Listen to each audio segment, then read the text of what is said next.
Ang nasaksihan ng isang babaeng Ruso sa isang tradisyonal na palengke sa Pilipinas ay lubhang nakakagulat at muntik na siyang mapatili. Isang bagay na imposibleng makita sa Russia, ngunit ang mga lokal na Pilipino ay nagpatuloy sa kanilang pang-araw-araw na gawain na tila walang anumang kakaibang nangyayari. Ang video na kanyang kinunan na may nanginginig na mga kamay ay lumampas sa 23 milyong views sa loob lamang ng 72 oras pagkatapos itong i-upload na nagpagimbal sa buong Russia. Hindi ka pani-paniwala. Totoo ba ito? Ang mga internasyonal na komento ay nagliyab ng husto. Ngayon ay sasabihin ko sa inyo ang nakakagulat na katotohanan tungkol sa palengke sa Pilipinas na nagpatulala sa babaeng Ruso. Kumusta? Ang pangalan ko ay Catalina Velasco. Ako ay isang ordinaryong may bahay mula sa San Petersburgo, Russia.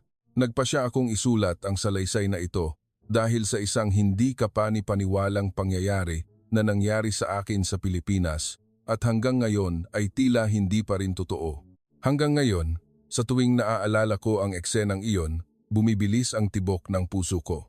Sa totoo lang, ang Pilipinas ay hindi isang bansang masyadong malapit sa akin. Paminsan-minsan ko lang itong nakikita sa pamamagitan ng video calls dahil ang aking anak na si Sofia ay nag-aaral ng Espanyol sa Maynila. Ang makita ang aking anak na umangkop sa buhay Pilipino ay nagpapatahimik sa akin.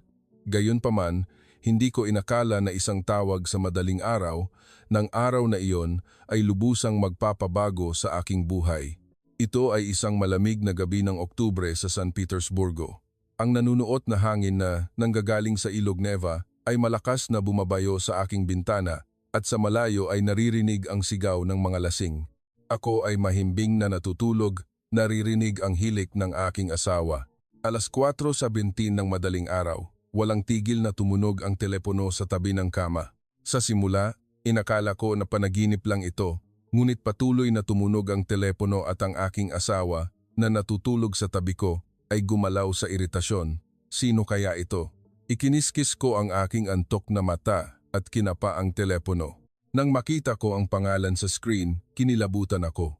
Ang aking anak na nasa malayong Pilipinas ang tumatawag sa ganitong hindi pangkaraniwang oras, kinakalkula ang pagkakaiba ng oras. Sa Pilipinas ay marahil 10:00 ng umaga. Isang masamang kutob ang gumapang sa aking likod. Sa Russia, ang mga tawag sa madaling araw ay madalas na nangangahulugan ng masamang balita. Nang nanginginig ang mga kamay, sinagot ko ang telepono. Sofia, ikaw ba yan, Nay? Nay, ang boses ng aking anak sa kabilang linya ay lubusang iba sa karaniwan. Mabilis ang kanyang paghinga, nanginginig ang kanyang mga salita at tila pinipigilan niya ang pag-iyak ng buong lakas. Nay, masakit ang tiyan ko. Pakiramdam ko ay puputok ang tiyan ko. Mayroon din akong mahigit 40 degrees Celsius na lagnat at natatakot akong mag-isa. Sa sandaling iyon, tila huminto ang puso ko. Ano? 40 degree Celsius? Tumalon ako mula sa kama at ginising ang aking asawa. Nang makita niya ang aking ekspresyon, agad na tumigas ang kanyang mukha. Pumunta ka sa emergency? Ano ang sinabi ng doktor? Pumunta ako kahapon pero binigyan lang ako ng gamot at pinauwi. Pero hindi umepekto ang gamot. Nay, pakiusap. Masama talaga ang pakiramdam ko. Natatakot ako. Ang kanyang boses ay lalong humina. Ito ang unang pagkakataon na ang aking anak, na karaniwang masayahin at malaya, ay nagpakita ng ganitong pagmamakaawa. Gaano kaya kasakit ang nararamdaman niya? Sige. Pupunta agad si nanay. Pupunta ako agad. Ngunit hindi ito kasing dali ng pagsasabi. Mula Russia patungong Pilipinas, kahit direktang flight, aabutin ng mahigit 9 oras. At kaming mga mamamayang Ruso ay nangangailangan ng visa para makapasok sa Pilipinas. Buksan mo ang laptop ng mabilis. Habang nagmamadali ang aking asawa upang hanapin ang computer, patuloy kong pinasigla ang aking anak. Sofia, wala ka bang mga kaibigan? Wala ba ang mga kasama mo sa kwarto sa klase? Opo, mag-isa lang ako. Pakiusap, dasal ko sa aking puso habang naghahanap ng mga flight, ngunit ang mga resulta na lumabas sa screen ay nakakadismaya. Ang susunod na flight ay sa loob ng 3 araw. Natigilan ako. Hindi ko sinasadya, nakapagsalita ako ng masama. Maging ang aking asawa ay nagulat sa aking biglaang pagsigaw sa Ruso. Mahal, 3 araw. Walang flight hanggang sa loob ng 3 araw. Kahit makakuha ako ng tiket, mula sa kabilang linya ay naririnig ang ungol ng aking anak. Sige na, Nay, masakit. Kaunting tiis na lang. Pupunta si nanay ng mabilis hanggat maaari. Pupunta tayo sa ospital. Pumunta tayo ulit sa ospital, sa isang malaking ospital. Ngunit sinabi ng aking anak na wala na siyang lakas para gumalaw. Sa sandaling iyon, pakiramdam ko ay mababaliw na ako. Ang aking anak ay lumalaban mag-isa sa sakit na may 10,000 kilometros ang layo at may 4 na oras pa bago magbukas ang konsulado. Sumuko ako sa pagtulog at nagsimulang maghanda ng mga kinakailangang dokumento, pasaporte, litrato, liham ng imbitasyon, bank statements. Sinabi ng aking asawa, kahit emergency visa ay tumatagal ng 24 oras at lalo pang lumalim ang aking desperasyon. Alas 5 ng umaga, alas 6 ng umaga, alas 7 ng umaga, ang mga kamay ng orasan ay gumagalaw nang hindi ka pani-paniwalang mabagal. Nagpadala ako ng mensahe sa aking anak bawat 10 minuto, ngunit ang kanyang mga sagot ay lalong bumabagal. Sa wakas, alas 8, tumakbo ako sa konsulado. Mahaba na ang pila sa pasukan. Ang burokrasya ng Russia ay kilala sa buong mundo sa kawalan nito ng bisa. Pagkatapos ng 2 oras na paghihintay, sa wakas ay dumating ang aking turno. Ito ay isang emergency visa application. Ang aking anak ay malubha ang sakit. Ang walang emosyong opisyal ay kinuha ang mga dokumento. Kahit sa mga emergency na kaso, ang minimum na panahon ay 20 oras. Pakiusap, ang aking anak ay may mahigit 40 degrees Celsius na lagnat. Ang mga patakaran ay patakaran. Ang luha ay umagos sa aking mga mata sa kanyang malamig na tono, ngunit walang oras para umiyak. Bumalik ako sa bahay at tinawagan ulit ang aking anak. Ang ringtone ay tumunog ng matagal. Pakiusap, sagutin mo. Sa kabutihang palad, sinagot ng aking anak, ngunit mas mahina pa ang kanyang boses. Nay, sumuka ako. Hindi ako tumitigil sa pagsusuka. Tumawag ka agad ng ambulansya. Iba ang mga ambulansya sa Pilipinas. Kung hindi malubhang sintomas, hindi sila darating. Lalo akong nabalisa sa mga salita ng aking anak. Sa Russia, kung magbabayad ka, darating sila kaagad. Sa sandaling iyon biglang naputol ang tawag. Sofia? Tumawag ulit ako, ngunit walang sumagot. 15 minuto, 10 minuto, 30 minuto. Nasa bingit ako ng desperasyon. Nahimatay kaya siya? Nakahiga kaya siya mag-isa? 1 oras pagkatapos, sa wakas ay nakatanggap ako ng mensahe mula sa aking anak. Nay, maayos ka ba? Nasa banyo ako kanina. Gumaan ang pakiramdam ko, ngunit sa parehong oras ay lalo akong nabalisa. Nang gabing iyon, hindi ako nakatulog. Tiningnan ko ang ilog Neva at ang aking anak lang ang iniisip ko. Ang aking puso ay nagyelo rin tulad ng malamig na tubig ng ilog. Diyos ko, pakiusap, tulungan mo ang aking anak. Kinaumagahan, bumalik ako sa konsulado upang kunin ang bisa. Milagrosong naibigay ito ng araw na iyon. Marahil ay naawa sila sa aking pagod na hitsura. Sa taxi patungong airport, tinawagan ko ang aking anak. Sofia, pupunta na si nanay sa airport ngayon. Magkikita tayo sa loob ng 9 na oras. Nay, totoo bang darating ka? Ang boses ng aking anak ay nagpakita ng ginhawa. Ngunit sa sandaling iyon ay hindi ko alam na hindi lang ang aking anak na may sakit ang naghihintay sa akin sa Pilipinas, kundi pati na rin ang isang nakakagulat na karanasan na magpapabago sa aking pananaw sa buhay. Nang lumipad ang eroplano, naaalala ko ang aking anak noong bata pa siya. Si Sofia na umiiyak dahil sa lagnat noong 5 taong gulang, si Sofia na nahulog sa bisikleta noong 7 taong gulang at gasgas ang tuhod. Noong panahong iyon, nasa tabi niya ako upang bigyan siya ng gamot, lagyan ng band-aid at sabihin, magiging maayos ang lahat. Habang hinahaplos ko ang kanyang likod, kaunti na lang, tiisin mo pa, pupunta na si nanay. Ang eroplano ay lumipad sa isang walang katapusang dagat ng ulap. Humigit kumulang 3 oras pagkatapos ng paglipad, inihain ang pagkain sa eroplano, ngunit may bumara sa aking lalamunan at hindi ako makakain kahit isang kagat. Ang Ginoong Ruso, na nakaupo sa tabi ko, ay nag-aalala na nagtanong, maayos po ba kayo? Mukha kayong maputla. Opo, maayos po ako. Ang aking anak ay may sakit sa Pilipinas at nagmamadali akong pupunta doon. Nakakabahala. Ako rin, bilang isang magulang, ay lubusang naiintindihan ang damdaming iyan. Ang mainit na salita ng Ginoo ay nagpaantig sa akin. Sa pag-iisip sa aking anak na may sakit sa ibang bansa, nakaramdam ako ng bigat sa aking dibdib. Ang oras sa eroplano ay tila napakabagal para sa akin. Wala akong gana manood ng pelikula at hindi ako makapag-concentrate sa isang libro. Tiningnan ko lang ang aking relo, paulit-ulit na tinitingnan ang oras ng pagdating. Sa kalagitnaan ng flight, lumapit ang isang flight attendant at nagtanong, "May kailangan po kayo?" "Wala po. Gusto ko lang makarating agad." Ngumiti ang flight attendant nang may pag-unawa at iniabot sa akin ang isang bote ng tubig. "Siguraduhin ninyong mag-hydrate. Pangalagaan ang inyong kalusugan, lalo na kung kayo ay nag-aalala." Pinagraalalan ko siya sa kanyang kabaitan. Sa bintana ay nakikita ang walang katapusang kapatagan ng Siberia. Ang isipin na tinatawid ko ang malawak na lupain na ito upang makarating sa Pilipinas ay karaniwang magpapakilos sa akin. Ngunit ngayon ay gusto ko lang na mabilis na lumipas ang oras. Ano kaya ang ginagawa ni Sofia ngayon? Nagtitiis kaya siya mag-isa? Iba't ibang isip ang bumabagabag sa akin. Naaalala ko noong nagkasakit ang aking anak noong bata pa siya. Noong panahong iyon, maaari akong nasa tabi niya at alagaan siya, ngunit ngayon ay masakit sa akin na iwan siya mag-isa sa lahat. Sa wakas, ginawa ng kapitan ang anunsyo. "Minamahal na mga pasahero, malapit na tayong lumapag sa Ninoy Aquino International Airport, Maynila. Ang kasalukuyang panahon sa Maynila ay maaraw na may temperatura na 15 degree Celsius. Sa bintana ay nagsimula akong makita ang lupain ng Pilipinas. Ito ang unang pagkakataon na nakita ko ang tanawin ng Pilipinas, ngunit wala akong kahit isang segundo upang tamasahin ito. Puno ang aking isip ng mga iniisip tungkol sa aking anak. Sa sandaling dumampi ang gulong ng eroplano sa runway, huminga ako ng malalim. Sa wakas ay nakarating na ako.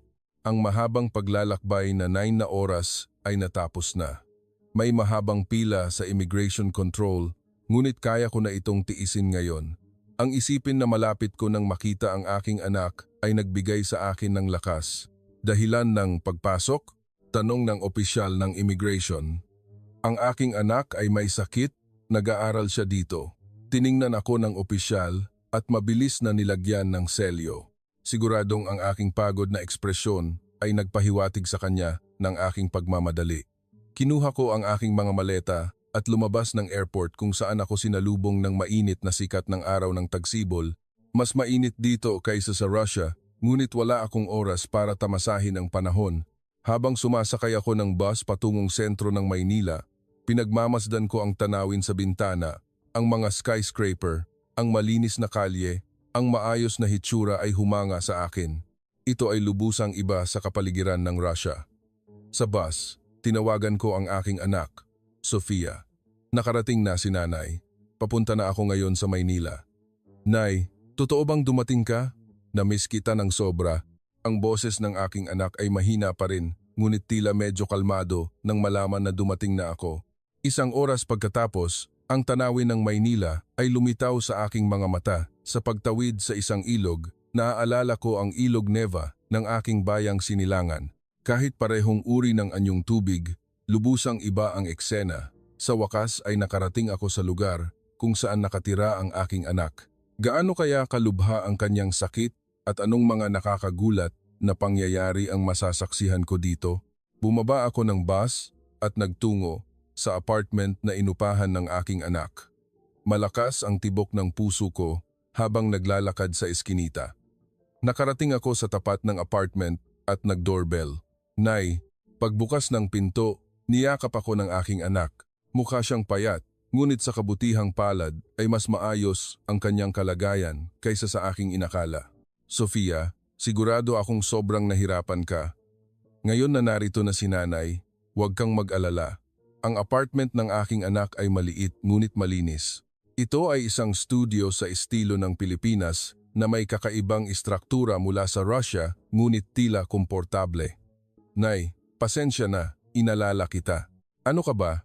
Natural lang na lumapit ka kay nanay kapag nagkakasakit, hindi ba?" Pagkatapos kong alagaan siya sa loob ng ilang araw, lubusang bumuti ang kalagayan ng aking anak.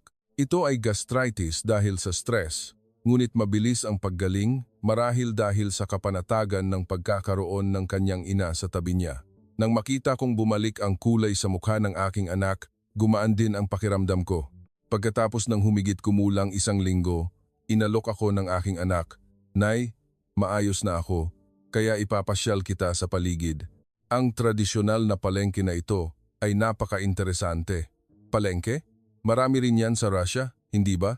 Iba ang mga palengke sa Pilipinas. Nay, sigurado akong magugulat ka. Umalis ako, kasama ang aking anak nang walang gaanong inaasahan. Ito ay isang lugar na tila ang sikat na pamilihan ng Divisoria. Pagpasok ko sa palengke, agad kong naramdaman ang isang kapaligiran na puno ng buhay. Ang hiyawan ng mga tindero at tawanan ng mga customer ay naghalo. Ngunit habang papalayo kami sa palengke, nagsimula akong makaramdam ng kakaibang kapaligiran. Daan-daang libong piso na halaga ng paninda, nakatambak lang sa kalye. Isang 45 taong gulang na babaeng Ruso ay nahimatay sana kung nakita niya ito sa San Petersburgo. Ang nakakagulat na video na ito ay nag-viral sa buong Russia, mabilis na umabot sa 23 milyong views. May mali. Ito ay lubusang iba sa isang pamilihang Ruso. Huminto ako sa harap ng isang tindahan ng prutas, nakatayo roon at hindi makagalaw. Hindi ako makapaniwala sa nakikita ng aking mga mata. Ano ang nangyayari? Sa gitna ng araw, nang walang anumang hakbang sa seguridad, ang mamahaling at dekalidad na prutas ay nakatambak na parang bundok sa kalye. Ang dekalidad na ubas na nagkakahalaga ng ilang daang piso bawat pakete ay nakalagay lang kung saan-saan ng walang pag-iingat at maging ang mga melon na lumampas sa 100 piso bawat isa ay nakatambak lang ng basta-basta. Kung ito ay Russia, isa itong kuwentong engkanto. Sa mga pamilihan ng Moscow o San Petersburgo, lahat ng produkto ay mahigpit na binabantayan at lalo na ang mga mamahaling bagay. Inilalagay ang mga ito sa salamin at nakakandado. Iyan ang normal. Nay, anong nangyayari sa iyo? Hinila ng aking anak ang aking braso, ngunit hindi ako makapagsalita sandali. Totoo bang ayos lang iwan ang mga ganoong mamahaling bagay sa kalye? Dito, ginagawa iyan ng lahat, walang nagnanakaw, huwag kang maging tanga. Sa Russia, sa loob ng wala pang 5 minuto, walang matitira. Ngunit ang lalo pang nakagulat sa akin ay ang nakita ko. Sa pagdaan ko sa isang tindahan ng gulay, nakita ko ang isang basket na puno ng pera at barya na nakalabas lang at sa tabi nito ay may karatula na nagsasabing, "Kayo na lang ang kumuha ng sukli ninyo." Sa sandaling iyon, pakiramdam ko ay halos manghina ako. Posible ba talaga ito, Sofia? Totoo ba ang perang yan? Opo, Nay, totoo po. Hindi ako makapaniwala na ang mga customer ay kinakalkula ang kanilang sarili at kumukuha ng kanilang sariling sukli. Kaya nanatili akong nagmamasid sandali. Talagang pinipili ng mga tao ang kanilang produkto, naglalagay ng pera at kumukuha ng sukli. Walang nagbabantay sa kanila. Sa lugar ng isda at pagkaing dagat, lalong kakaiba ang eksena. Ang sariwang isda ay maayos na nakasalansan sa yelo at nagulat ako nang makita ang mga presyo. Ang pagkaing dagat dito ay mas mataas ang kalidad kaysa sa Russia, ngunit ang mga presyo ay mas mababa. Tingnan mo ang salmon na iyan, galing Norway, ngunit mukhang mas sariwa kaysa sa mga nakikita ko sa Russia. Ang pagkaing dagat ng Pilipinas ay talagang kahanga-hanga at sinabi sa akin na ang mga nahuli sa madaling araw ay agad na inihahatid. Sa harap ng tindahan ng isda, ilang malalaking alimango ang lumalangoy sa isang aquarium. Sa Russia, ang malalaking alimango ay isang mamahaling pagkain, ngunit dito ay ibinebenta sa isang ordinaryong pamilihan. Habang naglalakad ako, lalong lumaki ang aking pagkamangha. Sa tindahan ng matatamis, ang sariwang gawang tradisyonal na kakanin ay available para matikman, at sa tindahan ng mga atsara ay hinikayat nila akong tikman ang mga atsara ng masigasig. Lahat ay tila natural at normal. "Senyora, tikman niyo po ito." Isang tindera ng prutas ang nag-alok sa akin ng isang piraso ng mansanas. Nang isalin ng aking anak, lalo pang natuwa ang tindera. "Galing kayo ng Russia? Ang layo naman. Tikman niyo rin po ito, ubas peras." Sunod-sunod silang nag-alok ng mga sample at nalula ako. Sa Russia, hindi ka makakatikim ng kahit ano nang hindi nagbabayad muna. Paano kung tikman ko lahat at wala akong bilhin? Nang magtanong ako na may pag-aalala, ngumiti ang tindera at kinaway ang kanyang kamay. Ayos lang po. Kung nagustuhan nyo, bilhin nyo. At kung hindi nyo nagustuhan, bakit naman? Dito, hindi namin pinipilit ang sinuman na bumili. Paano nabubuo ang ganitong relasyon ng tiwala? Isang bagay na hindi maiisip sa Russia. Sa isang sulok ng palengke ay may mga kainan na naghahanda ng mga pagkaing kalye na may tipikal na lasa ng Pilipinas tulad ng kwek-kwek, isaw at fishball. Doon, nasaksihan ko ang isa pang nakakagulat na eksena. Habang abala ang isang lola sa paghahanda ng kwek-kwek, isang kahon na may pera ang nakalagay ng walang takip sa tabi niya. Ang mga customer ay naglalagay ng pera doon at kumukuha ng kanilang sariling sukli. Ang lola ay nakatuon sa pagbaliktad ng kwek-kwek at hindi man lang tumitingin. Lola, hindi po ba kayo nag-aalala sa pera? Dito, sanay na kaming lahat. Binabantayan namin ang isa't isa at kung may susubok gumawa ng masama, malalaman agad namin. Ang mga salita ng aking anak ay tila galing sa ibang mundo. Pagkatapos libutin ang buong palengke, hindi pa rin humuhupa ang aking puso. Sa karnihan ay may pinakamataas na kalidad ng karne ng baka at sa tindahan ng prutas ay nakatambak ang mga imported na prutas. Ngunit walang espesyal na aparato sa seguridad. Sa Russia, naubos na sana ang lahat. Patuloy akong bumubulong sa aking isip. Ang eksenang ito ay masyadong hindi maunawaan. Sa wakas ay pumasok ako sa isang maliit na tindahan ng kape kung saan ako nakatuklas ng isa pa. Sa pasukan ay may isang basket na may karatula na payong hiram kung saan malayang makahiram kung umuulan at ibalik pagkatapos. Nagpapahiram sila ng payong ng libre. Opo, ibalik lang po pagkatapos. Karamihan sa mga tao ay ginagawa iyon. Napipi ako at nagtaka kung talagang naninirahan kami sa parehong planeta. Pauwi, patuloy kong iniisip ang mga kakaibang eksena. Paano nagpapatuloy ang isang lipunang tulad nito? Bakit hindi namin magawa ang parehong bagay sa Russia? Nang gabing iyon, hindi ako nakatulog. Ang aking isip ay puno ng mga larawan ng palengke. Hindi ko matukoy kung ito ay totoo o isang panaginip. Kinaumagahan, hindi pa rin humupa ang pagkabigla. Habang nasa paaralan ang aking anak, nagpasya akong maglakad-lakad sa paligid ng apartment at pagmasdan ng mas detalyado ang pang-araw-araw na buhay ng mga Pilipino. Sa loob ng kompleks ng pabahay ay may isang maliit na parke at ang mga tao ay nagpapahinga sa mga bangko. Sa aking pagtataka, walang nagbabantay sa mga bag o stroller na iniiwan sa tabi ng mga bangko. Ito rin ay isang bagay na lubusang imposible sa Russia.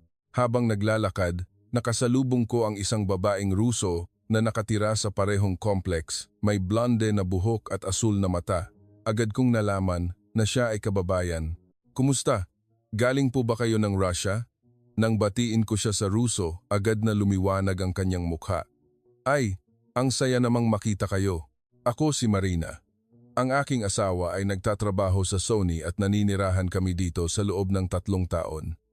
Natural lang kaming nagsimulang mag-usap at lumipat sa isang kalapit na tindahan ng kape. Nakaramdam ako ng malaking ginhawa nang makahanap ng kababayan. Kahapon, pumunta ako sa lokal na palengke at talagang nagulat ako. Nang ikuwento ko ang aking karanasan kahapon, medyo kakaiba ang ekspresyon ni Marina at ngumiti siya ng may panghahamak. Ang palengke na iyan. Ako rin ay nagulat nang dumating ako, ngunit ngayon ay itinuturing ko na itong kalokohan. Kalokohan?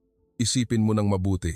Normal ba sa iyo na magbenta ng mga produkto na nakakalat sa kalye sa gitna ng ika-21 siglo? Iyan ay para sa mga bansang atrasado. Sa Russia at Europa, lahat ay sistematiko. Medyo naguluhan ako dahil lubusang kabaligtaran ang kanyang opinyon sa akin, ngunit hindi naman masama ang makipagkalakalan ng may pagtitiwala sa isa't isa. Pagtitiwala? Iyan ay isang primitibong sistema. Ginagawa lang nila iyan dahil hindi maayos ang kanilang sistema. Sa Russia, lahat ay sentralisado at kontrolado. Iyan ang tunay na bansang maunlad. Lalong naginit si Marina habang nagsasalita at nagsimulang punahin ang Pilipinas. Bukod pa riyan, ang kalinisan ay isang sakuna. Maghanda ng pagkain sa kalye at hawakan ito ng direkta ng kamay. Sa Russia, isasara na sana ang negosyo. Mukhang wala silang konsepto niyan dito, ngunit lahat ay mukhang malinis. Nang maingat kong tinutulan, tumawa si Marina ng may panghahamak. Iyan ay ibabaw lang. Sa totoo lang, maraming problema dapat. Hindi pa lang nangyayari ang anumang malubha ng aksidente. Patuloy na pinupuna ni Marina ang lahat ng aspeto ng Pilipinas at ang basket na may pera na iyan ay nakakatawa. Cash transactions sa gitna ng ika-21 siglo. Sa Russia, digital payment na lahat. Ngunit mas madali para sa mga lola ang cash. Iyan ang patunay ng kanilang pagkaatrasado. Sa pamamagitan lamang ng paggawa ng lahat ng digital, nakakamit ang transparency at efficiency, ngunit ang Pilipinas ay wala pa sa yugtong iyan. Habang pinapakinggan ko si Marina, lalo akong naiilang, ngunit sa kabilang banda ay pakiramdam ko ay may punto siya at nagsimula akong mag-alinlangan kung hindi ba ako masyadong emosyonal. Ngunit, hindi ba nakakagulat na halos walang nagnanakaw? Iyan ay purong swerte. O, dahil maraming security cameras. Totoo bang naniniwala ka na ito ay tiwala? Hindi ako naniniwala. Nagsimulang ikwento ni Marina ang kanyang mga karanasan. Nang kakadating ko lang, bumili ako ng prutas sa palengke at may isang bulok sa loob. Nagreklamo ako at sinabi sa akin, walang ebidensya. Sa Russia, ibabalik agad ang pera mo. Seryoso? Bukod pa riyan, ang mga tao dito ay magalang lang sa ibabaw at hindi mo alam ang iniisip nila sa loob. Maaaring mas mataas ang presyo nila para sa mga dayuhan. Ang mga negatibong damdamin ni Marina ay lalong lumalaki. Sa totoo lang, mas maganda ang panahon ng Unyong Sobyet. Lahat ay kontrolado ng Estado at patas. Ang kasalukuyang Russia ay may kaayusan din sa ilalim ng isang matatag na pamumuno. Ngunit, hindi ba mahalaga ang kalayaan? Kalayaan? Ano iyan? Ang iwan ang mga bagay na magulo sa kalye ay kalayaan? Tatawagin ko, itong kaguluhan. Nagpasiya si Marina. Catalina, ikaw din, mag-ingat ka. Huwag kang padala sa panlabas na anyo. Ang bansang ito ay malayo pa sa pagiging isang tunay na bansang maunlad. Wala itong sistema o kaayusan at lahat ay improvisado. Paglabas ko ng tindahan ng kape, magulo ang aking damdamin. Hindi ko masabi na mali ang lahat ng sinabi ni Marina.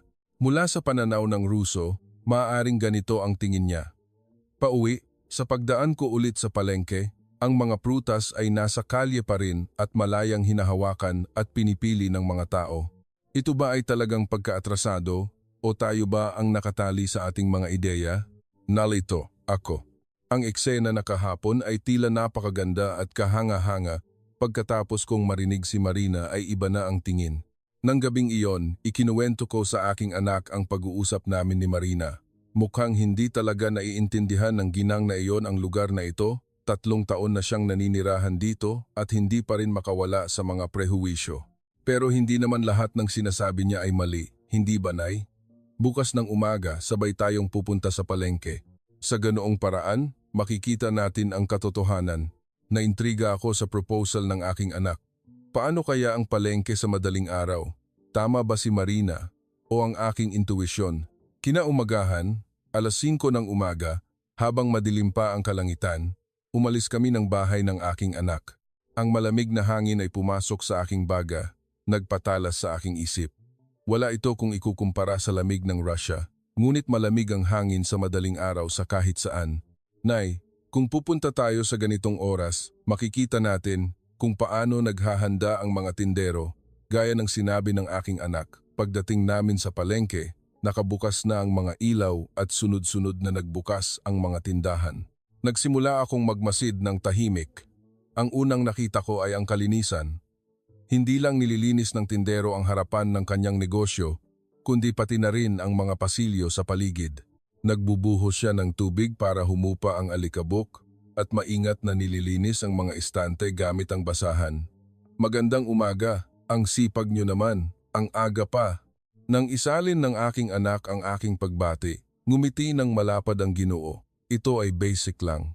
Kailangan nating mag-alok ng malinis na produkto sa mga customer. Sinimulan ng Ginoo na suriin ang mga prutas isa-isa at ilagay ang mga ito. Sa aking pagtataka, kung may kahit kaunting sira, Tinatanggal niya ito. Itatapon niyo po iyan? Hindi. Kinokolekta ko ito at ibinebenta ng mura sa tindahan ng juice. Sayang naman kung itatapon. Sa Russia, madalas na hinahalo ang mga sirang prutas para ibenta, ngunit dito ay maingat silang pinaghihiwalay. Ang lola sa tabi ay pumipili ng mga gulay, inaalis ang mga lanta na dahon at inilalagay lang ang mga nasa perpektong kondisyon. Nang makita ko ang kanyang maingat na paghawak, napagtanto ko na ang mga salita ni Marina ay puno ng prehuwisyo. Lola, ang hirap naman magtrabaho ng ganito kaaga. Hindi, ayos lang. Ka-30 taon ko nang ginagawa ang trabahong ito. Ito ang aking buhay. Kung hindi tayo magbebenta ng magagandang bagay, hindi na babalik ang mga customer. Sa pagpunta sa tindahan ng isda, lalo pang kahanga-hanga ang eksena. Pinoproseso nila ang isda na dinala nila direkta mula sa Central Market alas 4 ng umaga at patuloy na pinapalitan ang yelo upang mapanatili ang pagiging sariwa. Ang apahap na ito ay buhay pa 2 oras na ang nakalipas. Tingnan mo, nakikita mo ba kung gaano ka-elastic ang laman? Ipinagmalaki ito ng may-ari at talagang napakasariwa nito. Sa sandaling iyon, nasaksihan ko ang pinaka-nakakagulat na eksena. Ang Ginoo ay pumunta sa banyo kasama ang kahon ng pera, ngunit iniwan niya ito sa pasukan ng tindahan nang walang takip at umalis. Ayos lang ba iyon? Sigaw ko. Tumawa ang ginang sa tabi at sumagot, "Dito, ginagawa namin ang parehong bagay. Binabantayan namin ang isa't isa at kung may susubok gumawa ng masama, malalaman agad namin." Pagkatapos ng halos 5 minuto, bumalik ang Ginoo. Buo ang kahon ng pera at nagpatuloy siya sa kanyang trabaho na tila walang nangyari. Sa loob ng palengke, ilang lola ang naghahanda ng atsara, naglalagay ng repolyo sa bariles at naghahalo ng pampalasa. Laking gulat ko, nag-uusap sila sa Ruso. "Pero mga Ruso po ba kayo?" tanong ko. Ngumiti ang isa sa mga lola. "Oo, taga-Sakhalin kami. Ang aming mga lolo't lola ay ipinatapon sa Central Asia at kami ay narito na sa Pilipinas ng 20 taon. Sa sandaling iyon, parang may bumara sa aking lalamunan. Sila ay mga inapo ng mga ipinatapon noong panahon ni Stalin. Hindi pa rin kayo nakakalimot mag-Ruso? Paano namin makakalimutan?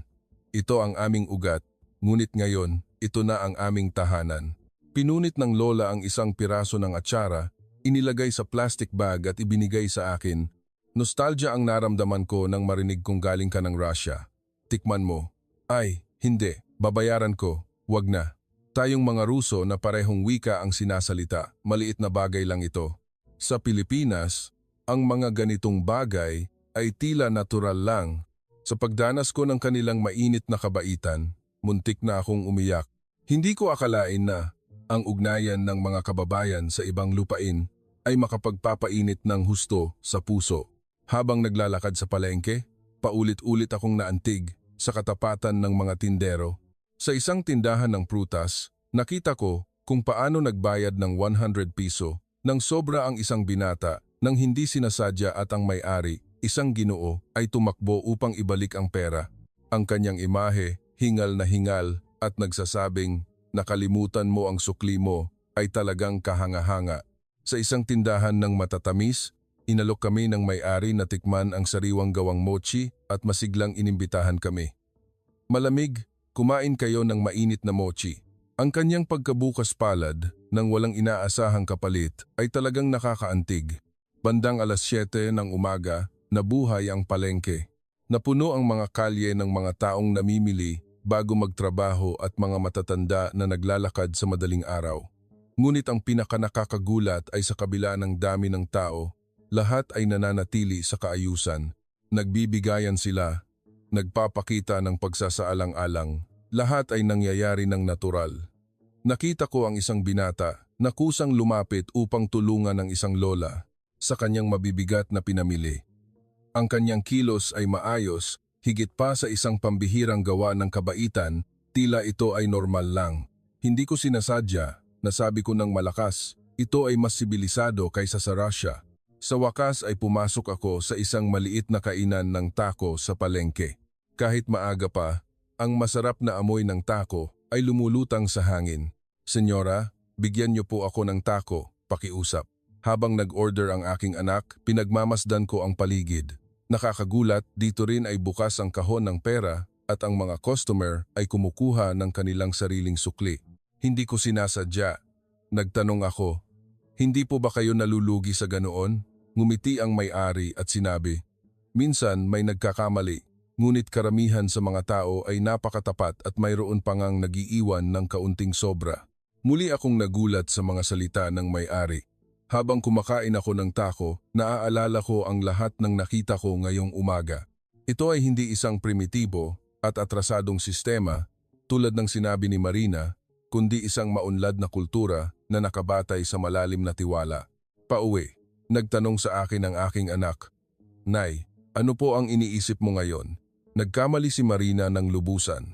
Ito ay hindi pagkaatrasado, ito ay isang mahalagang halaga na nawala sa atin. Nang araw na iyon, lubusan kong binago ang aking pananaw sa palengke na ito at naramdaman ko ang paniniwala na kailangan kong ibahagi ang espesyal na karanasang ito sa mas maraming tao. Pagkalipas ng ilang araw, bumalik ako sa palengke ng mag-isa. Pumunta ang aking anak sa paaralan, ngunit may tiwala na ako na maglakad-lakad sa palengke ng mag-isa. Higit sa lahat, gusto kong makita ulit ang mga lolang repatriated mula sa sakhalin. Nagtungo ako sa tindahan ng atsara sa dulo ng palengke. Sa malayo, naririnig ko ang mga boses na nag-uusap sa Ruso. Paglapit ko, nakita ko ang mga lola na nakilala ko dati na naghahanda ng atsara. "Mga lola, kumusta? Bumalik po ako." Nang batiin ko sila, nagulat silang sumagot, "Ay, kung si Binibini pala ng San Petersburgo. Pasok, pasok." Sinalubong ako ng mga lola ng may init tulad ng pakikipagkita sa mga lumang kaibigan. Tinanong nila ako kung gusto kong makita kung paano nila inihahanda ang repolyo ng araw na iyon. Sumang-ayon ako na may kaba. Kumakain din kami ng atsara sa Russia, ngunit ito ang unang pagkakataon na nakita ko kung paano ito ginagawa. Ang mga lola ay may napakahusay na kamay at ang kanilang mga galaw sa paglalagay ng pampalasa ay parang isang sining. "Mga lola, ginagawa din po ba ninyo ito noong nakatira pa kayo sa Russia?" Tanong ko, at sinabi nila na ginagawa nila ito kahit noong nakatira pa sila sa Central Asia. Noong panahong iyon, wala silang repolyo at ginagamit nila ang collard greens, ngunit ito ay isang recipe na ipinasa ng kanilang lola. Nagsimulang ikuwento ng isa sa kanila ang isang lumang istorya. Pagkatapos ng digmaan, noong 1945, ang aming pamilya ay ipinatapon mula sa Sakhalin at inabot kami ng isang buwan sa tren para makarating sa Central Asia. Wala kaming pagkain o damit at nanginginig kami sa lamig. Habang nagsasalita, napuno ng luha ang mga mata ng lola. Sinabi niya na noong panahong iyon, ang kanyang lola ay nagdala lang ng miso at toyo at dahil sa mga ito ay nakaligtas sila. "Ang atsara ang aming pagkakakilanlan," patuloy ng isa pang lola. "Oo, gaano man kahirap, hindi kami nawalan ng atsara. Ito ang patunay na kami ay mga Pilipino. Kahit na kinukutya kami ng mga Ruso, hindi kami sumuko." Nang tanungin ko kung paano sila nakabalik sa Pilipinas, sinabi nila na pagkatapos ng pagbagsak ng Unyong Sobyet ay nagkaroon ng pagkakataon at tinanggap sila ng gobyerno ng Pilipinas bilang mga repatriado. Sa simula ay hindi sila marunong magsalita ng wika at napakahirap ng buhay. Sa pagdinig sa istoryang iyon, nakaramdam ako ng bigat sa aking dibdib. Sila ay mga taong nagpanatili ng kanilang identidad sa gitna ng pagbabago ng kasaysayan. "Masaya po ba kayong nakabalik sa Pilipinas?" Nang magtanong ako, bumuntong hininga sila at sinabi, "Ito ay isang halo ng kagalakan at kalungkutan. Dahil kami ay mga Pilipino na nagsasalita ng Ruso, pakiramdam namin ay dayuhan kami sa kahit saan kami naroon." Sa sandaling iyon, biglang tumayo ang isa sa mga lola at may dinala mula sa silid. "Tikman mo ito. Ito ay mga espesyal na atsara na ginawa namin. Ang mga atsara sa lalagyan ay medyo kakaiba sa normal. Mayroon itong maputlang kulay at isang kakaibang amoy." Sa aking pagtataka, naglalaman ito ng pimenton powder at kaunting sour cream. Nang tikman ko ang isang kagat, talagang espesyal ang lasa. Ang alat at umami na lasa ng atsara ng Pilipinas ay perpektong nagsama sa lambot ng pagkaing Ruso. "Wow! Napakasarap nito, bagay sa borsche." Nang magulat ako, tumawa ang lola at sinabi na inilalagay nga nila ang mga atsara na ito sa borshe at gustong-gusto ito ng kanilang mga kaibigang Ruso. Mabilis na lumipas ang oras habang nakikipag-usap ako sa kanila. Hindi lang sila mga tindera ng atsara, kundi mga saksi ng kasaysayan at isang tulay sa pagitan ng dalawang kultura. Nang tanungin ko kung mahirap ang negosyo sa palengke, sinabi nila, sa simula ay mahirap dahil hindi kami marunong mag-Espanyol at kung paano makipagkalakalan, ngunit ang mga tao dito ay napakabait. Lumapit ang may-ari ng isang kalapit na tindahan sa Pilipinas na tumatawa. Salamat sa mga lola na ito, kami rin ay nakakapag-asikaso sa mga customer na Ruso. Sila rin ang nagtatranslate para sa amin. Talagang isang magandang eksena ng pagtutulungan. Ang mga to mula sa iba't ibang pinagmulan ay nagtayo ng isang mainit na komunidad ng magkasama. Matiyagang tinuruan ako ng mga lola ng mga sikreto sa paggawa ng atsara. Ang susi sa lasa ay isang perpektong alat, hindi masyadong maanghang o masyadong banayad, at pagdaragdag ng kaunting patis para mapahusay ang umami. Sinubukan kong gayahin sila na may nanginginig na mga kamay. Mas mahirap ito kaysa sa aking inakala. Ngunit sa gabay ng mga lola, unti-unti akong natuto.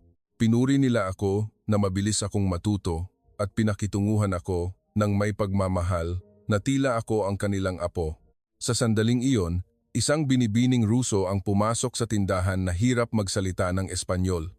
Nag-alok ako ng tulong at kinausap siya sa Ruso at agad na lumiwanag ang kanyang mukha. Ay, Ruso po kayo? Ang galing naman. Lumapit ako sa pagitan niya at ng mga lola upang mag-translate. Tinatanong siya tungkol sa kanyang mga gusto at sa antas ng anghang. Masayang nag-alok ang mga lola ng iba't ibang sample. Sa huli, bumili ang babae ng atsara ng nasisiyahan at umalis na nagpapasalamat na nagsasabing napakababait ng mga tao sa palengke ng Pilipinas. Pag-alis niya, sinabi ng mga lola, "Maraming salamat."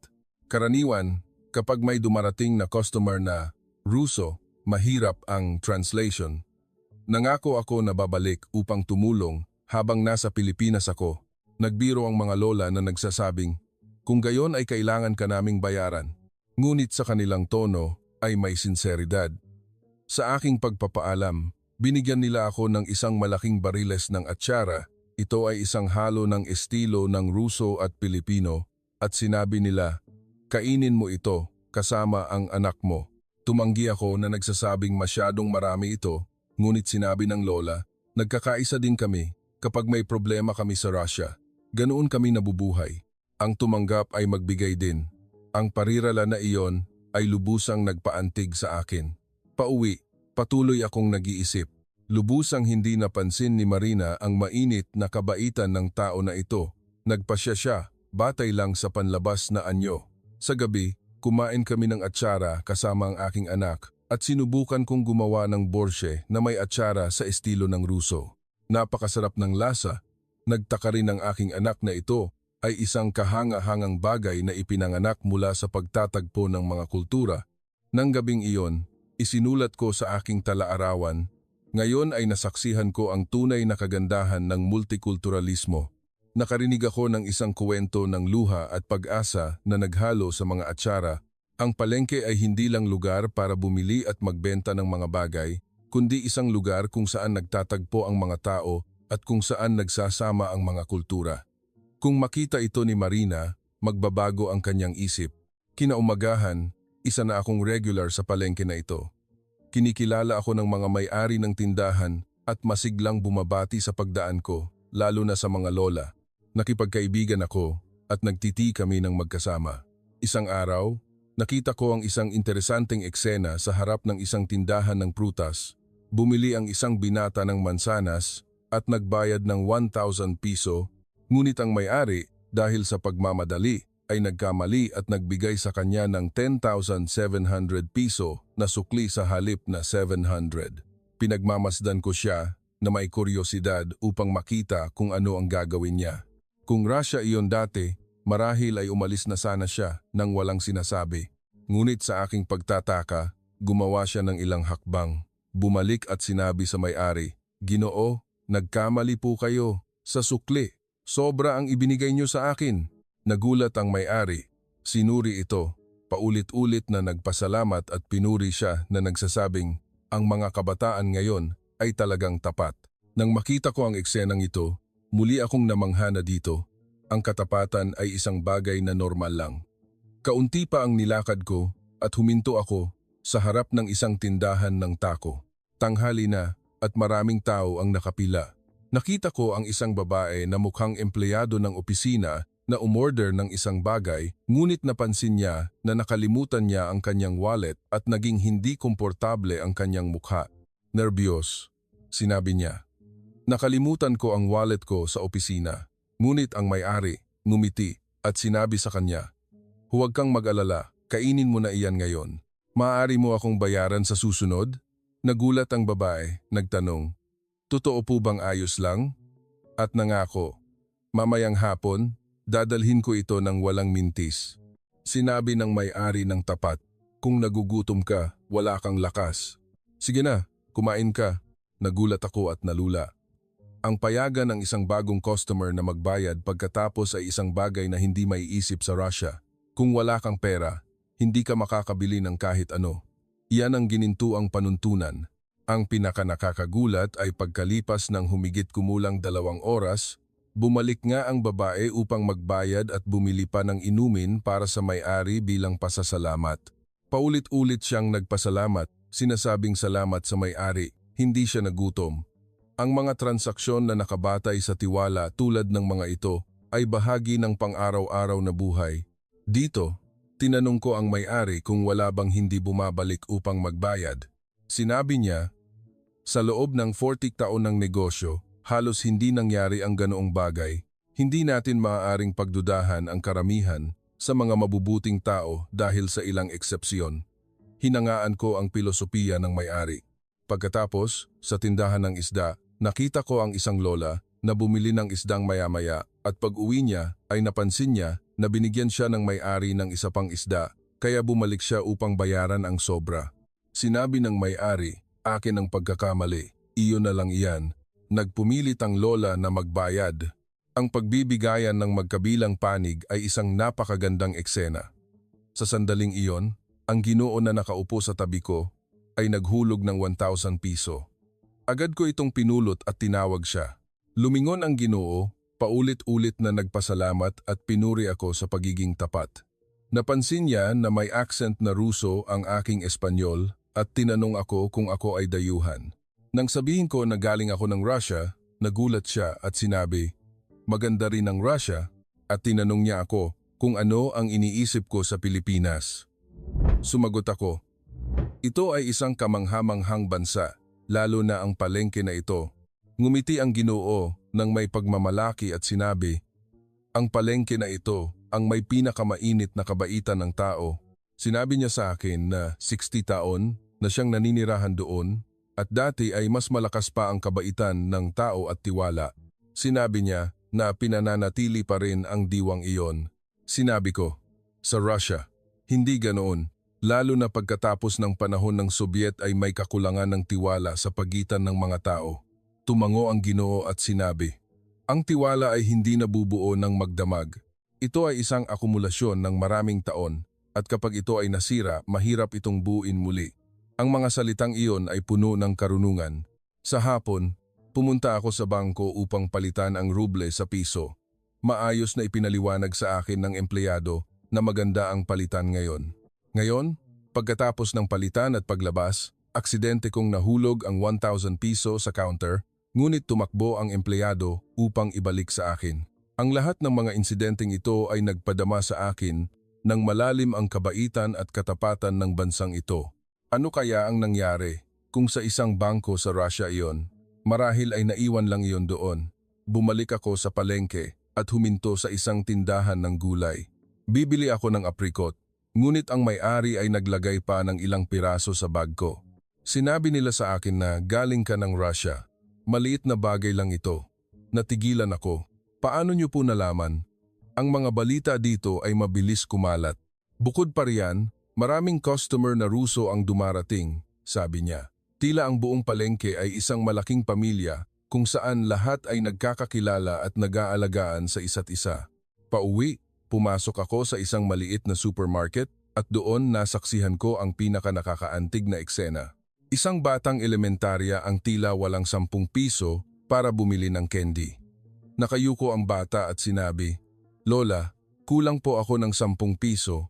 Ngumiti ang may-ari at sinabi, "Huwag kang mag-alala, maaari mo itong dalhin sa susunod na balik mo." "Totoo po, babayaran ko po, pangako." Tumango ang may-ari at sinabi, "Naniniwala si Lola sa iyo." Nang makita ko ang bata na masayang tumakbo, agad na napuno ng init ang aking puso. Nang gabing iyon, ikinuwento ko sa aking anak ang nangyari sa araw. "Sofia, maraming akong nakitang hindi ka panipaniwala ngayon. Ang katapatan ng mga Pilipino ay talagang kahanga-hanga." Sinabi ng aking anak, "Ito ang espesyal sa Pilipinas. Ang tiwala ang pundasyon na nagpapagalaw sa lipunan na ito. Sana ganoon din sa Russia." Nang gabing iyon, nagpasya ako. Gagawa ako ng video tungkol sa espesyal na karanasang ito upang makita ng mga tao sa Russia. Paano kaya ang magiging reaksyon ng lahat? Nang gabing iyon, hindi ako nakatulog. Ang pakiramdam ng tiwala sa pagitan ng mga tao sa palengke ng Pilipinas ay umikot sa aking isip. Naalala ko ang aking sariling pagkabata. Ito ang Russia noong panahon ng Soviet. Bumangon ako mula sa kama at umupo sa tabi ng bintana. Habang tinitingnan ko ang nagniningning na ilaw ng Maynila, sa aking isip ay lumitaw ang kulay-abong tanawin ng San Petersburgo. Ang aking pagkabata ay noong dekada 80, isang panahon ng kakulangan sa lahat. Pumipila ako ng maaga sa umaga para bumili ng tinapay at ang karne ay nakikita lang sa mga pista. Ngunit ang pinakamahabang kakulangan, higit sa mga kalakal, ay ang tiwala. Kinaumagahan, tinanong ko ang aking anak, "Anak, noong panahong iyon, bakit walang makapagtiwala sa kahit sino?" Marahil dahil sa sistema noon, hindi ba? Lahat kami ay tagapagbantay at binabantayan. Iyan ang totoo. Ang kapitbahay ay maaaring isang impormante, ang isang kaibigan ay maaaring isang tagapagbunyag, ang isang maling salita ay maaaring mga hulugan ng pagpapatapon sa Siberia. Laging sinasabi ng aking lola, "Ang mga dingding ay may tenga, kaya palagi kaming maingat, hindi kailanman ipinapakita ang aming tunay na intensyon at naglalagay lang ng propesyonal na ngiti sa aming mukha. Iyon ang aming paraan ng pagsuporta." Ganoon din sa mga tindahan, tinitingnan ng mga tindero ang mga customer na parang magnanakaw at nagdududa ang mga customer sa mga tindero. Kapag bumibili, kailangan mong suriin ng mabuti sa harap nila. Umuwi at buksan upang makita na pinalitan ka ng isang produkto na may mababang kalidad. Ito ay isang pang-araw-araw na pangyayari. Naaalala mo ba noong pumunta si Lola para bumili ng karne at niloko siya? Sa itaas ay magandang karne, ngunit sa ilalim ay puro taba lang. Walang silbi ang magreklamo. Walang ebidensya. Itataboy ka na sa isang parirala na iyon. Ang pinakamalungkot ay kami rin ay naging ganoon. Ang manloko ay normal at ang hindi maloko ay matalino. Pagkatapos ng pagbagsak ng Unyong Soviet, hindi bumuti ang sitwasyon kundi lumala. Tulad ng sinabi ng aking anak, pumasok kami sa kapitalismo, ngunit ang kultura ng kawalan ng tiwala ay matatag na nagpatuloy. Nang magkaroon ng pera, lalo pang lumala ang sitwasyon. Noong dekada 90, ang balita ay puro panloloko at biglang nagbabangkarote ang mga bangko. Lalo pang nagduda ang mga tao. Noong panahong iyon, si Ginoong Ivan, na nakatira sa tabi, ay nawalan ng lahat ng ipon sa bangko. Pagkatapos noon, naging ibang tao siya. Hindi siya nagtitiwala sa kahit sino, laging puno ng pagdududa at sa huli ay namatay siyang mag-isa. Nagtrabaho ako sa isang pamilihan sa Moscow noong ako ay 20 anyos at naaalala ko pa rin ang eksenang iyon. Minamanipula ng mga tindero ang timbangan. Gumagamit ang mga customer ng pekeng pera at lahat ay nagsusumikap na lampasan ang isa't isa. Minsan, nang sinubukan kong maging tapat sa aking negosyo, tinawanan ako ng ibang mga tindero. "Ikaw lang ang nalulugi," sabi nila, "para makaligtas." Sa huli ako rin ay naging tulad nila, ngunit ang mga tao sa henerasyon ng aking lola ay minsan nagkukuwento ng iba't ibang istorya. Bago ang revolusyon, lahat ay nagtitiwala sa isa't isa. Maaaring bumili ng utang. Nagtutulungan ang mga kapitbahay. Totoo ba iyon? Nagkaroon ba kailanman ng kultura ng tiwala sa Russia? Tanong ng aking anak. Kung gayon, paano nagawa ng Pilipinas na panatilihin ang tiwalang ito? Napaisip ako, marahil malakas ang kanilang pagkakaisa. Kami ay pinilit na maging individualismo, ngunit dito, buhay ang konsepto ng tayo. Kung iisipin mo ng mabuti, madalas sabihin ng mga tindero sa palengke, ang aming palengke, ang aming mga customer, ang aming komunidad. Sa Russia, malinaw na pinaghihiwalay ang akin at iyo, ngunit dito ay tila may kamalayan sa pagbabahagi. Lumabas ako upang maglakad-lakad sa kapitbahayan at umupo sa isang bangko sa isang maliit na parke. Sa tabi ko ay umupo ang isang pamilya ng mga turistang Ruso, ang mga magulang at isang anak na halos 10 taong gulang. Ang bata, nang makita ang isang bag na naiwan sa bangko ng walang bantay, ay nagtanong sa kanyang ama, "Kanino iyan? Hindi ko ba pwedeng kunin? Hindi iyan sa ibang tao. Kung gagawin mo iyan sa Pilipinas, magkakaroon ka ng problema." Muling nagtanong ang bata. Sa Russia, kung mawala, mawawala. Hindi, dito ay iba. Hindi kinukuha ng mga Pilipino ang mga gamit ng iba. Ang bata ay may ekspresyon ng pagkamangha. Ang totoo, ganoon din ako noong dumating ako. Nakipag-usap ako sandali sa pamilya na iyon at sila rin ay nagulat sa kultura ng tiwala ng Pilipinas. Sinabi ng ama, "Sa simula, hindi ko maintindihan nang makita ko ang isang tao na nag-iwan ng kanyang wallet sa mesa ng isang tindahan ng kape upang pumunta sa banyo, tumango ako. Oo, nakita ko rin iyon. Sa Russia, mawawala iyan sa loob ng wala pang 1 minuto." Ngumiti kami ng mapait at nakaramdam ng kaunting kahihiyan sa sitwasyon sa aming bansa. Pauwi, hindi ko tinigilan ang pag-iisip sa kultura ng kawalan ng tiwala sa loob ng nakaraang 70 taon. Gaano kalalim ang mga peklat na iniwan nito sa atin? Gaano katagal bago ito gumaling? Nang araw na iyon, isinulat ko sa aking talaarawan. Ngayon ay napagtanto ko kung ano ang nawala sa atin. Hindi lang ito tiwala, kundi ang pagkatao mismo. Ang magtiwala sa isa't isa, magtulungan, magbahagi. Iyan ang nagpapatao sa atin. Napanatili ito ng Pilipinas at itinapon natin, ngunit may pag-asa. Tulad ng pinapakita ng Pilipinas, posible ang tiwala, 1 linggo.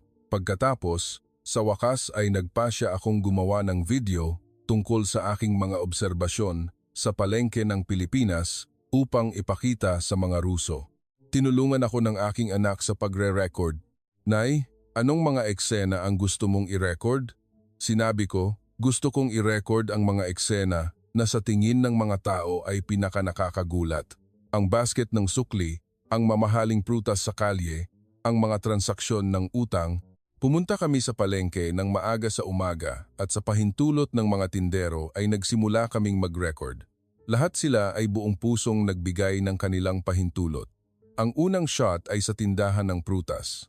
Sinadya kong i-close up ang mga ubas na naiwan sa kalye. Nakikita niyo ba, mga kaibigan?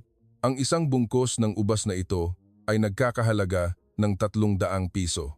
Kung i-convert natin sa ruble, malaki-laki itong halaga, ngunit buong pagmamalaki itong nakadisplay sa kalye. Pagkatapos, habang kinukunan ko ang basket ng barya at ang kahon ng sukli sa harap ng tindahan ng matatamis, ipinaliwanag ko, kahit hindi ka panipaniwala, ito ay totoong pera. Kinakalkula ng mga customer at kinukuha ang kanilang sariling sukli. Nakuha ng kamera ang buong proseso ng isang customer na pumipili ng matamis, naglalagay ng pera at kumukuha ng sukli. Nakita niyo ba? Walang nagbabantay, ngunit lahat ay nagbabayad ng tapat. Sa tindahan ng isda, kinunan namin ang tindahan na walang tao habang ang may-ari ay pumunta sa banyo. Wala ang may-ari ngayon. Ano kaya ang mangyayari sa Russia?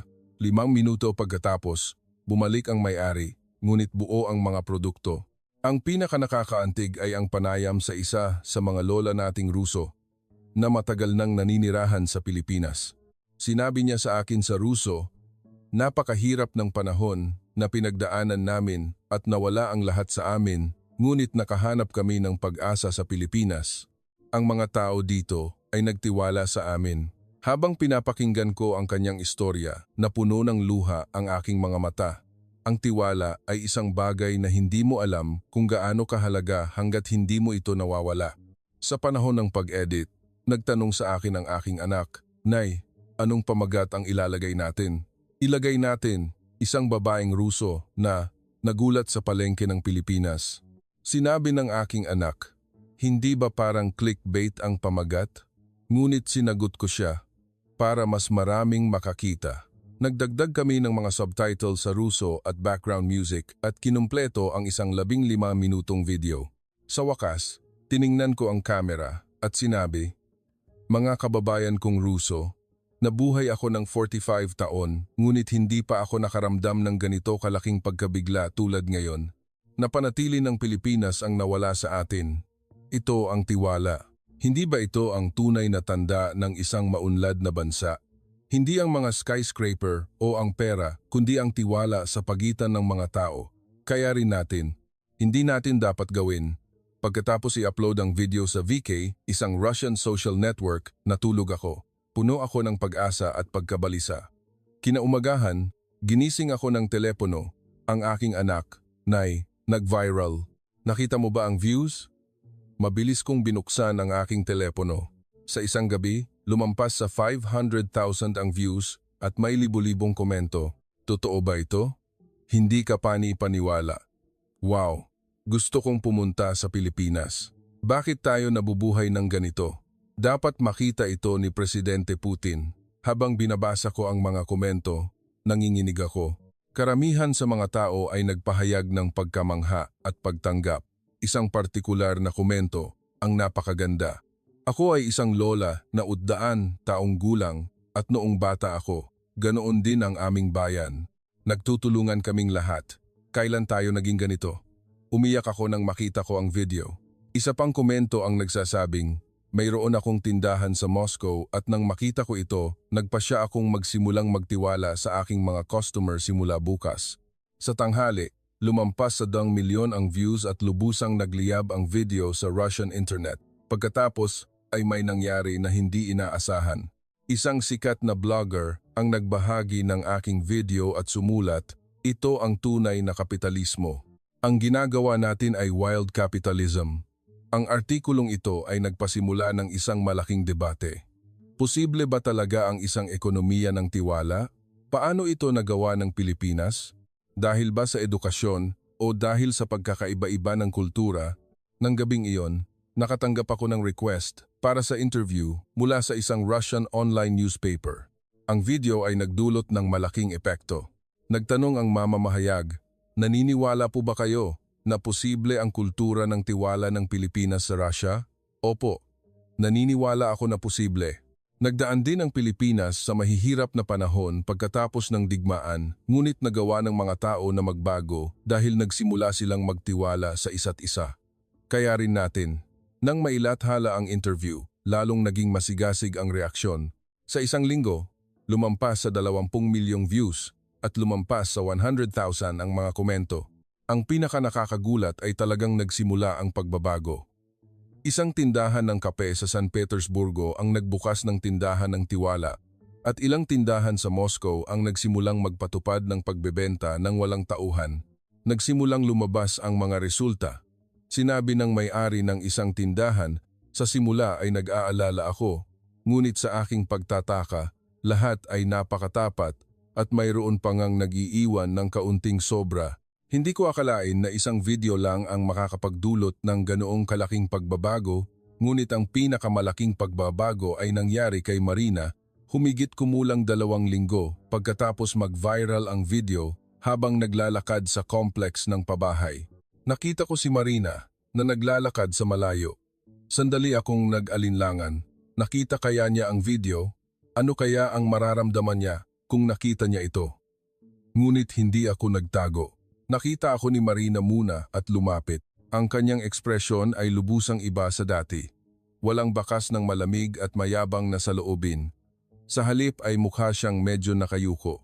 Binibining Catalina. Nanginginig ang boses ni Marina. "Kumusta, Marina?" Medyo awkward ang kapaligiran. Nagsalita si Marina muna. "Nakita ko ang video na in-upload mo." "Ah, kaya pala, nakita nga niya." Maingat akong sumagot.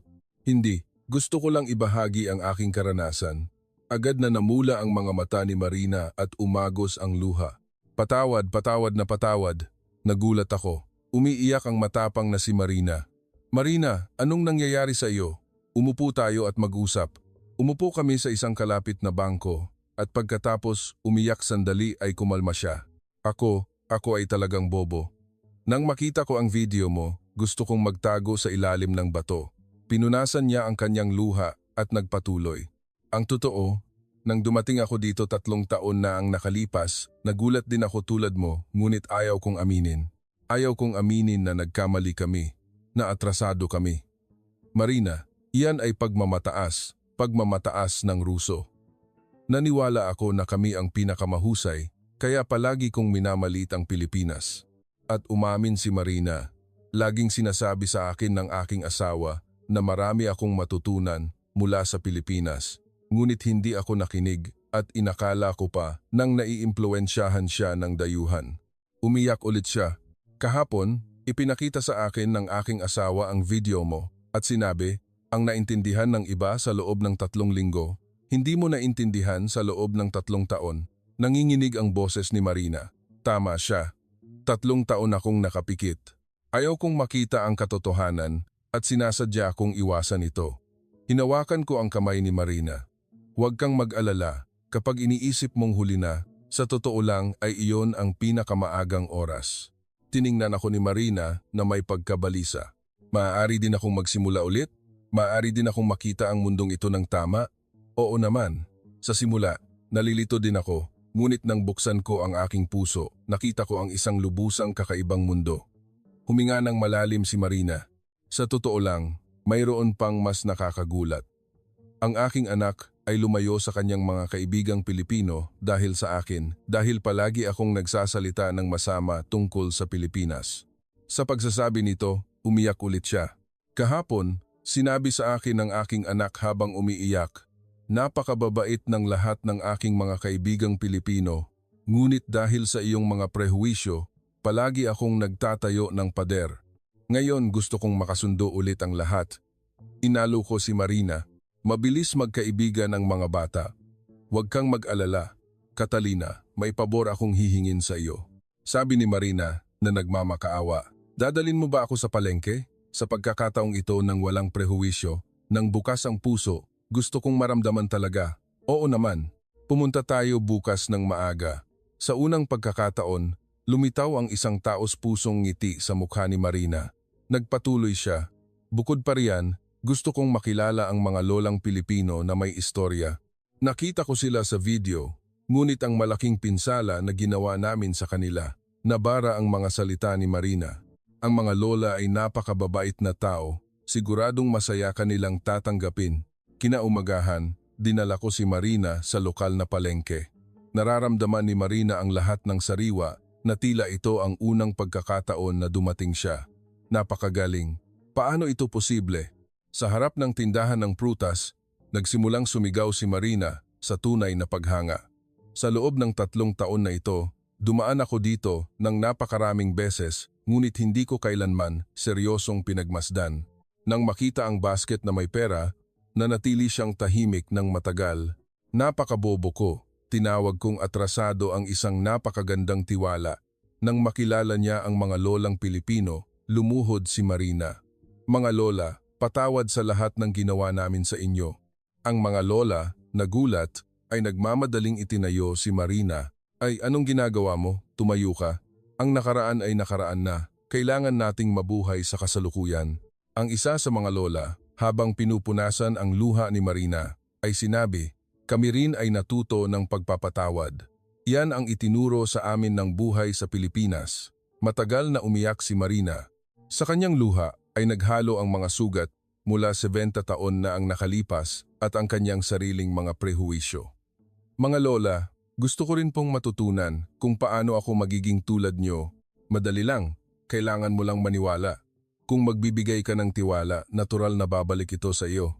Nang araw na iyon, lubusang nagbago si Marina, nabawi ang kanyang sigla, nakipag-usap sa mga may-ari ng tindahan, tumikim ng pagkain at tumawa ng malakas. Pauwi, sumigaw si Marina sa paghanga. 70 taon, ninanakaw ng Unyong Sobyet ang tiwala sa loob ng buong 70 taon. Sa loob ng 70 taon na ito, nabuhay kami ng walang tiwala sa isa't isa. Ngayon na ang oras para magbago. Puno ng determinasyon ang mga mata ni Marina. Gagawa din ako ng video na umaamin sa aking mga pagkakamasili at nagsasabi ng katotohanan, ang pagtatapat ng isang bobong babaeng Ruso na nanirahan ng 3 taon sa Pilipinas at walang nakita. Sinabi ni Marina na kapag bumalik siya sa San Petersburgo, gusto niyang magbukas ng isang maliit na tindahan, isang tindahan kung saan ang mga tao ay nagtitiwala sa isa't isa tulad sa Pilipinas. Marahil ay hindi ito magiging madaling daan, ngunit sulit itong subukan. Mula noon, nagsimulang mag-aral ng masidhi si Marina tungkol sa Pilipinas, nag-aral ng Espanyol at nakipagkaibigan sa mga tindero sa palengke. Ang pinakamasaya sa kanya ay ang kanyang anak na muling nakipaglaro sa kanyang mga kaibigang Pilipino. Sinabi ng kanyang anak, nagbago na si nanay. Sa wakas ay bumalik na ang tunay na nanay. Kung bubuksan mo ang iyong puso, talagang mangyayari ang pagbabago. Pagkatapos magbago ni Marina, nagsimulang mangyari ang mga milagro ng sunod-sunod. Una, nakipag-ugnayan sa akin ang Russian Public Television. Binibining Catalina, gusto naming gumawa ng dokumentaryo tungkol sa ekonomiya ng tiwala sa Pilipinas. Maingat kong nagtanong, totoo bang sasabihin niyo ang katotohanan? Nang walang prehuwisyo, nang hindi binabaluktot ang mga katotohanan? Opo, sasabihin namin kung ano ang totoo. Naniniwala kami na dumating na ang oras para matuto rin ang Russia. Nang dumating ang film crew sa Pilipinas, si Marina at ako ay nagsilbing gabay. Sa loob ng 2 araw, kinunan namin ang palengke at ang mga kalye ng Maynila. Nagulat ang film crew at sinabi, 30 taon na ako sa industriya ng telebisyon, ngunit hindi pa ako nakakita ng eksenang tulad nito. Ang iwan ang kamera kahit saan at walang sino man ang kukuha ay hindi ka pani-paniwala. Totoo iyon. Kahit na pansamantalang iwanan ang mamahaling kagamitan sa pagkuha, walang sino man ang kukuha. Sa Russia, mawawala iyon sa loob ng wala pang 5 minuto. Ang eksena ng interview sa mga lolang Pilipino ay lalong nakakaantig. Ang katotohanan na ang istorya ay sinabi mula sa kanilang sariling bibig ay lalong nagpapatagos. Sinabi ng film crew, dumating kami para itala ang mga katotohanan, ngunit dito ay nakakuha kami ng mas malaki pa. Ito ang tiwala. Dahil lang sa nagtitiwala sila sa isa't isa, umuunlad ang kalakalan at kaaya-aya ang kapaligiran. Kinunan ng film crew ang mga eksena ng palengke sa madaling araw, ang paraan ng paghahanda ng mga tindero ng maingat, ang mga sandali ng pagtutulungan, at ang mga ekspresyon sa pagtanggap ng mga unang customer. Hindi ba ito ang tunay na kapitalismo? Bulong nila. Hindi lang ang paghabol sa pera, kundi ang isipin muna ang mga tao. Sa huling araw ng pagkuha, dumating ang isang hindi inaasahang bisita. Isang opisyal ng ekonomiya mula sa embahada ng Russia. Dumating siya ng personal, lubhang interesado at gustong kumpirmahin kung totoo ang nakita niya sa video. Dinala namin siya sa palengke. Kahit sa simula ay nagdududa siya, nang makita niya ito sa sarili niyang mga mata, wala siyang magawa kundi aminin. Nagulat ako. Talagang gumagana ang sistemang ito. Dapat din itong imbestigahan ng Russia. Sa pagpapaalam, sinabi niya, maaari tayong magsimula sa maliliit na pilot projects sa ilang rehiyon ng San Petersburgo, halimbawa. Pagkalipas ng 2 linggo, ipinalabas ang dokumentaryo sa buong Russia na nakakuha ng kamangha-manghang rating. Pagkatapos ng pagpapalabas, sumabog ang Russian internet. Posible nga, susubukan din natin, mabuhay ang ekonomiya ng tiwala. Sumabog ang mga komento. Ang mas nakakatuwa pa ay talagang nagsimula ang pagbabago. Isang palengke sa Moscow ang nagpasya na gayahin ang modelo ng Pilipinas sa loob ng 1 araw, tinawag itong araw ng tiwala. Sa unang araw, nag-aalala sila sa mga pagnanakaw. Ngunit ang resulta ay nakakagulat. Ang benta ay tumaas ng 30% higit sa karaniwan at mas maraming tao ang bumili. Ito ang nilalaman ng isang interview sa presidente ng Association of Market Traders. Sa San Petersburgo, isinagawa ang mas advanced na eksperimento at lumitaw ang isang supermarket ng tiwala malapit sa aking tirahan. Ito ay isang tindahan na lubusang walang tauhan. Kinukuha ang mga produkto at inilalagay ang pera sa isang kahon. Ang mga kamera ay ginagamit lang para sa seguridad, hindi para sa pagbabantay. Sa simula, lahat ay nagduda, ngunit ang resulta ay isang malaking tagumpay. Ayon sa istatistika, higit sa 95% ng mga tao ay nagbayad ng tapat. Minsan may nagbabayad ng kaunting kulang nang hindi sinasadya, ngunit karamihan sa mga tao ay nagbabayad ng kulang sa susunod. Sa pagdinig sa balitang ito, naantig ako. Talagang nagsimula ang pagbabago, at ang pinakamalaking pagbabago ay nangyari sa mga paaralan. Nagsimula ang edukasyon sa mga halaga sa mga elementarya. Sinabi sa akin ng aking anak, itinuturo ng guro sa mga bata na ang pagtitiwala sa isa't isa ay nagpapasaya sa lahat. Isinagawa din ang mga praktika sa mga paaralan at nagsimula ang ilan na magpatakbo ng mga tindahan ng walang tauhan. Ginagawa ng mga bata ang kanilang sariling kalkulasyon at kumukuha ng kanilang sariling sukli. Sa simula ay may ilang problema, ngunit mabilis itong naitama dahil sa pag-aalaga at pagtuturo ng mga bata sa isa't isa. Ang Departamento ng Edukasyon ng Russia ay nagbigay din ng pansin dito, inimbestigahan ang sistema ng edukasyong moral ng Pilipinas at nagplano na suriin ang mga materyales sa pagtuturo.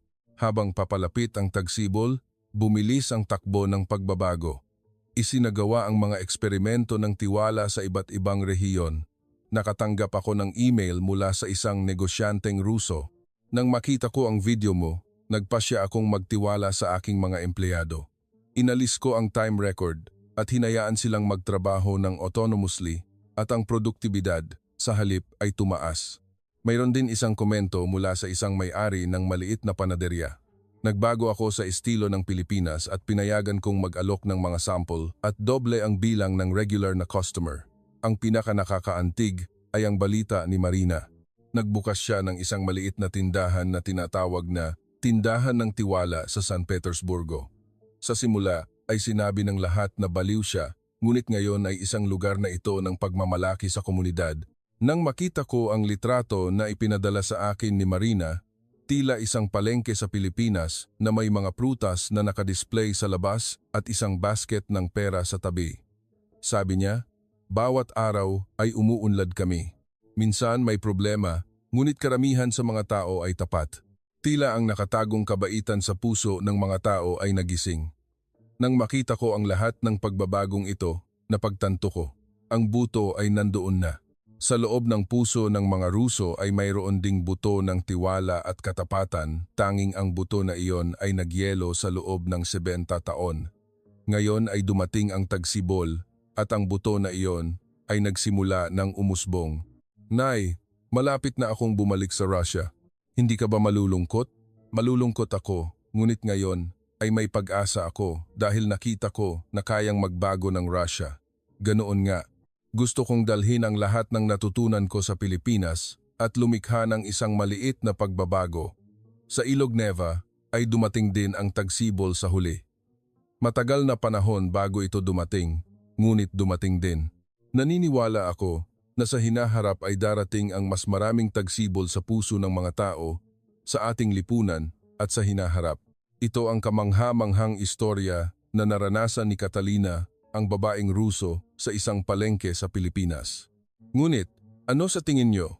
Ito ay hindi lang isang pagkakaiba-iba ng kultura, kundi nagpapaisip sa atin tungkol sa pinakapangunahing halaga ng lipunan ng tao, ang tiwala.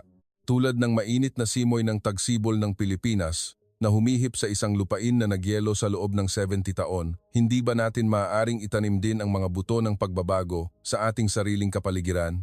Kung nagustuhan nyo ang istoryang ito, paki-like po at mag-subscribe para hindi nyo mapalampas ang susunod na istorya at ibahagi ang video na ito ng malawakan upang ipalaganap ang kahanga-hanga ng isang lipunan ng tiwala sa buong mundo upang protektahan ang napakahalagang halaga na ito na taglay natin. Ang bawat pagbabahagi nyo ay magiging isang maliit na buto upang gawing mas mainit at mapagkakatiwalaan ang mundo. Magkikita tayo sa susunod na may mas nakakaantig at puno ng pag-asa na istorya